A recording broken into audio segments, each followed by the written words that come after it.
بے شک اللہ تمہارے سب اعمال سے واقف ہے، اور یہ قرآن ایسا نہیں کہ اللہ کے سوا کوئی اس کو اپنی طرف سے بنا لائے۔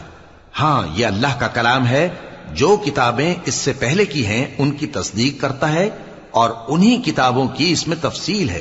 اس میں کچھ شک نہیں کہ یہ رب العالمین کی طرف سے نازل ہوا ہے۔ کیا یہ لوگ کہتے ہیں کہ پیغمبر نے اسے خود ہی گھڑ لیا ہے؟ کہہ دو کہ اگر سچے ہو تو تم بھی اس طرح کی ایک صورت بنا لاؤ، اور اللہ کے سوا جن کو تم بلا سکو بلا بھی لو۔ حقیقت یہ ہے کہ جس چیز کے علم پر یہ قابو نہیں پا سکے اس کو نادانی سے جھٹلا دیا، اور ابھی اس کی حقیقت ان پر کھلی ہی نہیں۔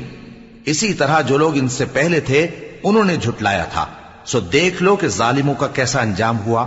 اور ان میں سے کچھ تو ایسے ہیں کہ اس پر ایمان لے آتے ہیں، اور کچھ ایسے ہیں کہ ایمان نہیں لاتے، اور تمہارا پروردگار شریروں سے خوب واقف ہے۔ اور اگر یہ تمہاری تکذیب کریں تو کہہ دو کہ